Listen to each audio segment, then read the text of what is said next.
Excellence, Madame la ministre des Relations extérieures de l'Inde, Monsieur le ministre des Affaires étrangères du Zimbabwe, coprésident de la conférence, Excellences, Mesdames et Messieurs les ministres, Excellences, Mesdames et Messieurs les ambassadeurs, honorables invités, Mesdames, Messieurs, c'est avec un immense honneur que je m'adresse à vous à l'occasion de ce troisième sommet du Forum Inde-Afrique.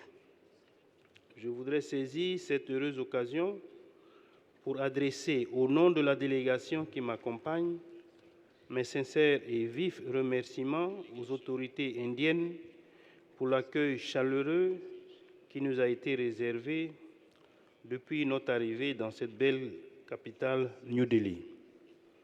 Excellences, Mesdames et Messieurs, je voudrais avant tout saluer le renforcement des liens politiques, économiques et socioculturels entre l'Inde et les pays africains au cours de ces dernières années. En effet, sous l'impulsion du gouvernement indien et de l'Union africaine, nous avons pu établir un cadre de discussion permettant de focaliser la coopération entre l'Inde et les pays africains sur des priorités définies de manière consensuelle. Ainsi, après le premier forum Inde-Afrique tenu en 2008 ici même à New Delhi, puis le second sommet tenu à Addis Abeba en Éthiopie en 2011, la coopération entre l'Inde et les pays africains s'est fortement renforcée dans des domaines cruciaux pour le développement et la croissance de nos pays, notamment l'agriculture, les technologies, la santé, la promotion du secteur privé, avec un accent particulier sur les projets intégrants et structurants. Le renforcement de la qualité des ressources humaines à travers des programmes de formation et de renforcement des capacités vient soutenir les efforts engagés au plan sectoriel. Nos pays doivent poursuivre leurs efforts pour un développement économique durable à travers une croissance inclusive. Nous avons en effet des intérêts et des exigences communs en matière de sécurité, de prospérité et de développement humain qui nécessitent le renforcement de notre coopération. L'urgence de finaliser un accord ambitieux, global et responsable sur le changement climatique à Paris est également un domaine d'intérêt partagé entre l'Inde et les pays africains.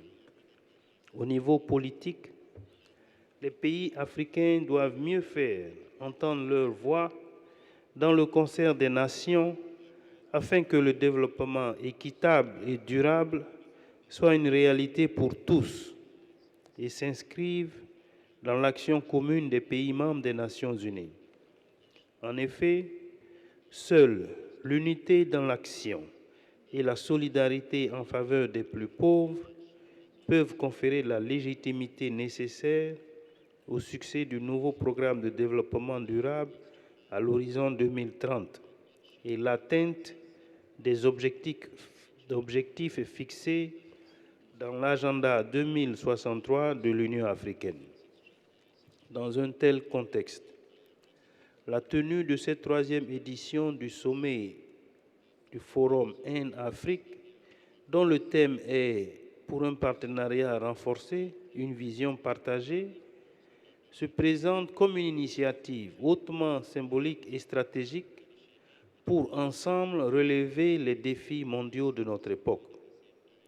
Cette rencontre permettra sans aucun doute de consolider le processus de redynamisation du partenariat et les relations historiques qui existent depuis des siècles entre le continent africain et l'Inde. À cet effet, je tiens à saisir l'opportunité qui m'est offerte pour dire combien la Côte d'Ivoire est satisfaite de la solidarité de l'Inde à l'égard de l'Afrique. Cette solidarité s'est traduite en actions concrètes au niveau continental et sous-régional, mais également dans chacun de nos pays à travers la réalisation de projets et de programmes de développement dont les retombées sont bénéfiques pour nos populations. Excellences, Mesdames et Messieurs, au niveau régional, je voudrais souligner les avancées remarquables dans la mise en œuvre de la coopération dans des secteurs prioritaires, notamment l'agriculture et les technologies de l'information. Plus particulièrement, dans la région ouest africaine, je salue l'appui du gouvernement indien aux pays membres de la CEDEAO pour le financement de projets de coopération dans les domaines de la formation, de la santé, des infrastructures, de la promotion du secteur privé et des petites et moyennes entreprises, et note avec satisfaction le développement des échanges commerciaux. À cet égard, la Côte d'Ivoire, qui adhère résolument au processus d'intégration régionale, soutient la mise en œuvre des grands projets d'infrastructures destinés à accélérer l'édification du marché commun régional. Excellences, Mesdames, Messieurs, le troisième sommet du Forum Inde-Afrique s'inscrit parfaitement dans la vision politique du président Alassane Ouattara et sa grande ambition de faire de la Côte d'Ivoire un pays émergent d'ici à l'horizon 2020. Cette vision se traduit par un développement accru des activités économiques et une amélioration du climat des affaires en Côte d'Ivoire. Je voudrais ici renouveler notre gratitude au gouvernement indien pour son appui constant à mon pays. En effet, la Côte d'Ivoire a bénéficié de plusieurs financements importants dans le secteur des TIC, de la production risicole, de la transformation des produits agricoles, du secteur électrique et dans celui des transports. Cette coopération bilatérale s'est traduite également par un accroissement significatif des échanges commerciaux. Depuis mars 2013, la création de l'Ivorian Indian Business Council soutient cette coopération économique et le récent retour du siège régional ouest-africain d'Exim Bank à Abidjan vient la consolider. Excellences, Mesdames, Messieurs, je reste persuadé que ce troisième sommet du Forum Inde-Afrique contribuera assurément à la réalisation de notre vision partagée d'un partenariat toujours plus dynamique entre l'Inde et l'Afrique. Nos deux parties s'engagent avec détermination à concrétiser et à renforcer les échanges pour couvrir tous les aspects de nos relations. Pour terminer, je voudrais formuler le vœu ardent que se raffermissent chaque jour davantage les liens d'amitié et de partenariat entre l'Inde et l'Afrique, et particulièrement entre l'Inde et la Côte d'Ivoire. Je vous remercie. Thank you, Excellency. Now I'm inviting Minister of Foreign Affairs and International Cooperation of Democratic Republic of Congo, His Excellency Mr. Raymond Tunga Mulongo. Mr. Raymond Tunga Mulongo, the floor is yours.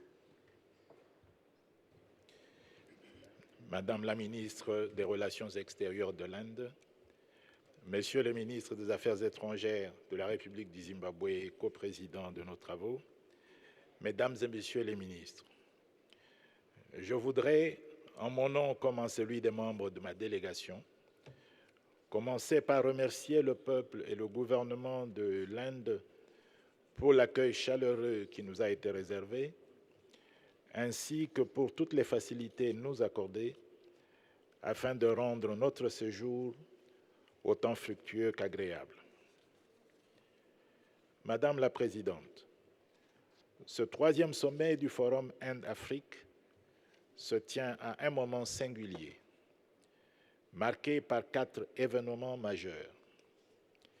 La célébration du 70e anniversaire de l'Organisation des Nations Unies, l'adoption de l'agenda 2063 de l'Union africaine, celle de l'agenda 2030 et des objectifs de développement durable par les chefs d'État et de gouvernement en septembre dernier à New York, et la tenue dans plus ou moins un mois à Paris de la conférence des Nations Unies sur les changements climatiques. Des événements chargés de symboles et d'histoire et qui sont autant d'interpellations, tant pour chacun de nos pays que pour le Forum Inde-Afrique. Interpellation à l'urgence de faire aboutir la réforme du système des Nations Unies et singulièrement du Conseil de sécurité afin de le rendre plus équitable, plus représentatif et plus efficace, accordant en leur sein leur légitime place à l'Inde et à l'Afrique, qui, ensemble, représentent le tiers de l'humanité et sont aujourd'hui les deux pôles de croissance économique les plus dynamiques du monde.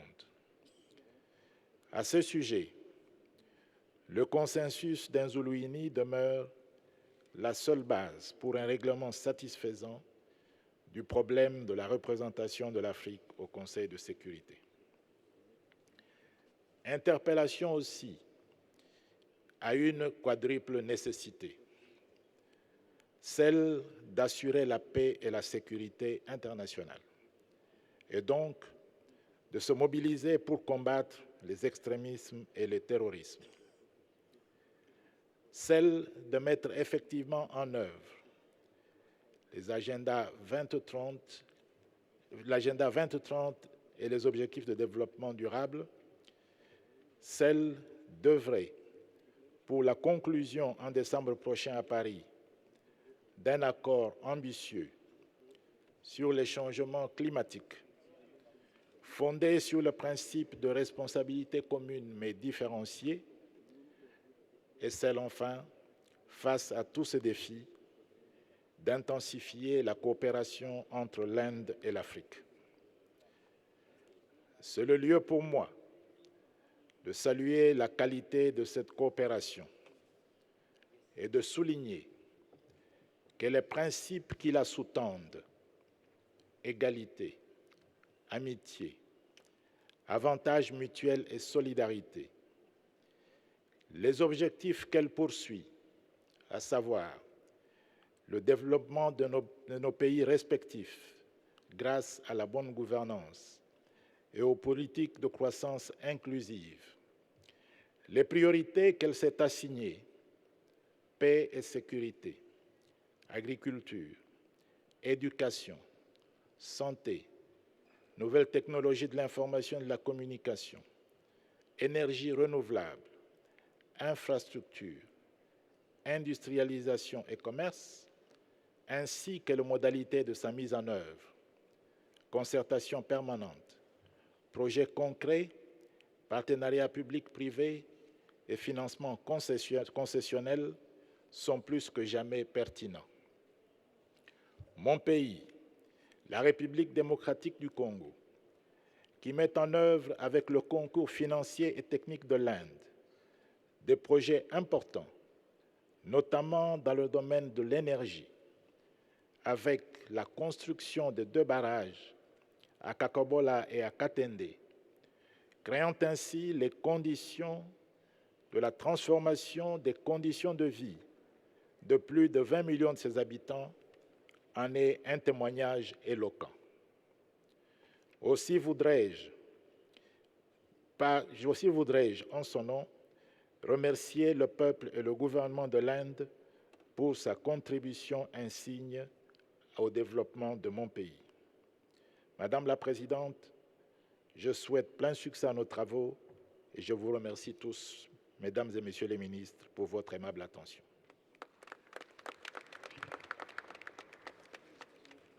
Thank you, Excellency.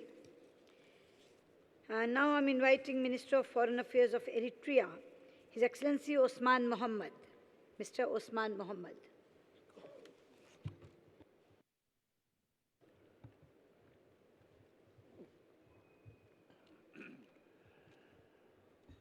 Honorable Minister of External Affairs of India, Madam Sushma Swaraj, Excellency Chairperson, Excellencies, it is my privilege and honor to express my deep appreciation to the Indian government for organizing and hosting this timely ministerial forum discuss vital issues of growth and development. On behalf of my delegation, I would also like to thank the Government of India for the warm welcome and hospitality accorded to us. The India-Africa Forum is an important platform of consultations capable of supporting the ongoing efforts to enhance the level of cooperation between Africa and India. It is also a testimony to the seismic shift that is taking place in the world. In this emerging strong partnership between Africa and India, economic cooperation, particularly trade and investment from India to Africa as well as from Africa to India, has rightly taken precedence. We note with satisfaction that encouraging progress has been registered in this critical area of cooperation, even as we are keenly aware that much more remains to be done. The cooperation between India and Africa also extends to politics and diplomacy, to the crucial common struggle for peace, stability, and a more equitable world. Indeed, India and Africa are badly served by the existing unfair international system, which is an outdated relic of the post-Second World War arrangements. The situation demands that both sides join hands to forge an international world order that reflects our era and reality. Specifically, we need to work together to make sure that the United Nations, as well as all international financial institutions and security arrangements, serve the interests and well-being of all peoples and countries of the world. At the bilateral level, relations between India and Eritrea are friendly and warm, and yet they have not been translated into robust cooperation despite the tremendous opportunities that exist for both sides. Eritrea is keen to develop mutually beneficial ties with India, and this is stance that is shared by the Indian government. We are confident that this summit will consolidate relations between India and Eritrea as well as the whole continent. I thank you.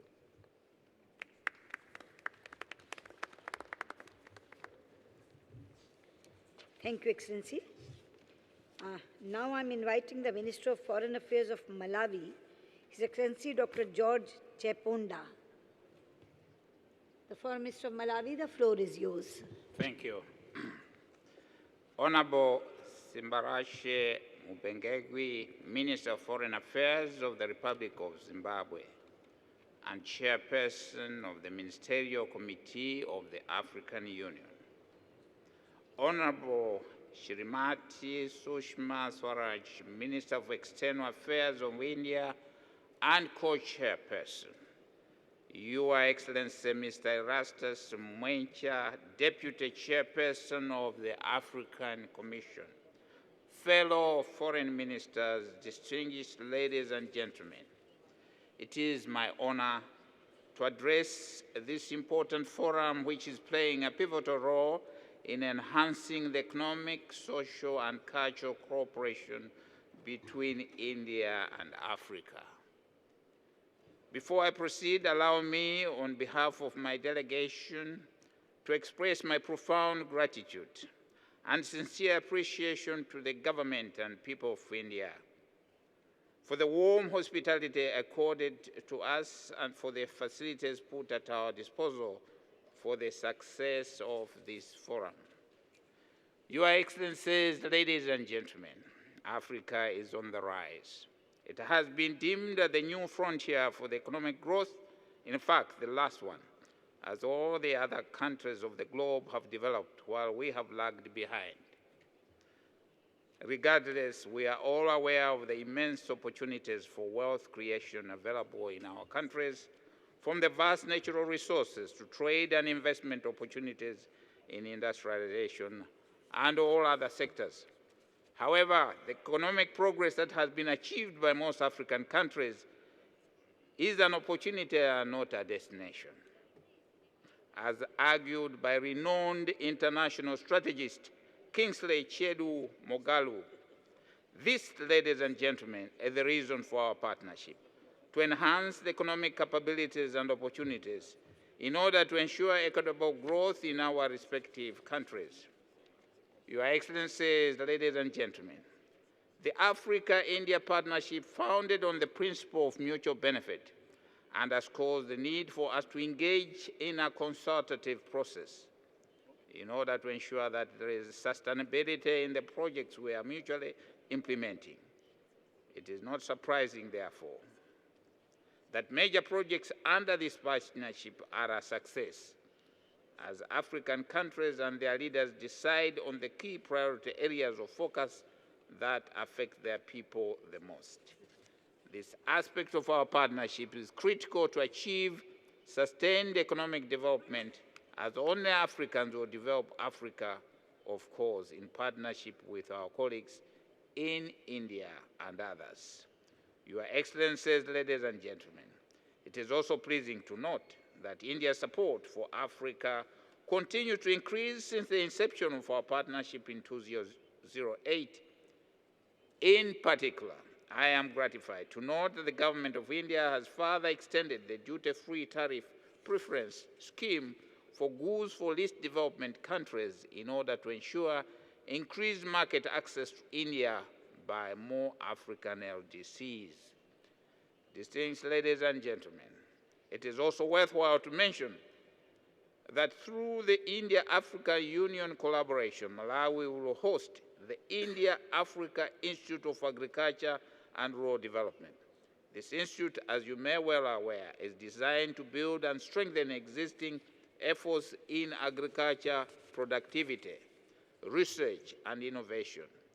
I invite you all to take keen interest in this institute, as it supports our common goal of turning Africa into a food basket. I strongly believe this is attainable, and that through this institute we focus our industrial capabilities on making this a reality.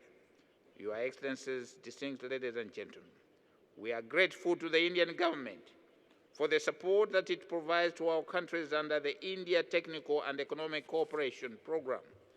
Under this program, African countries, including Malawi, have benefited through capacity building, skills development, and imparting of specialized skills by Indian experts in various skills.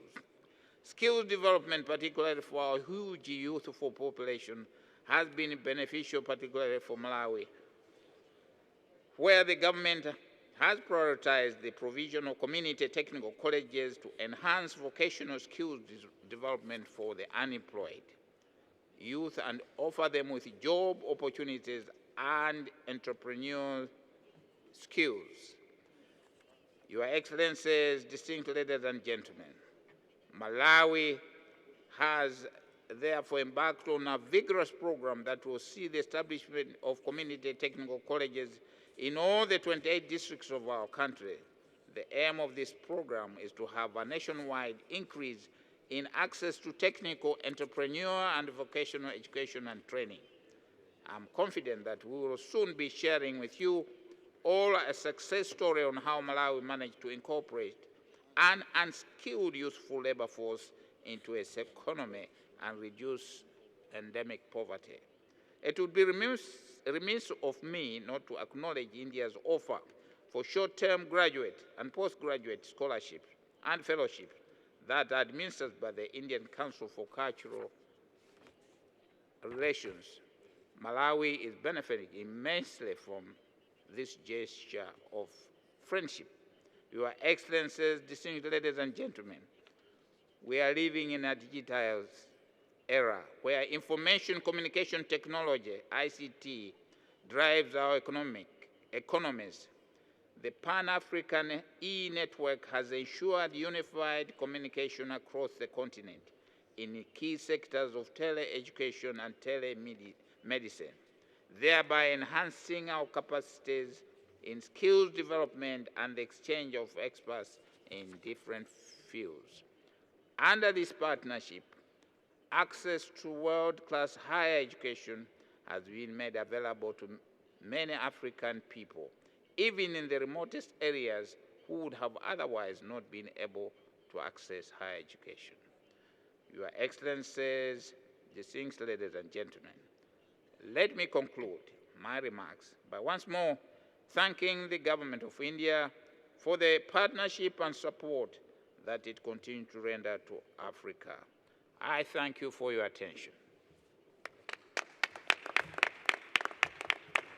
Thank you, Excellency. May I now invite the Minister of Foreign Affairs and Cooperation of Republic of Congo, His Excellency Jean-Claude Gakoso, the Foreign Minister of Republic of Congo. Excellences, Madame la Ministre des Affaires étrangères de la République de l'Inde,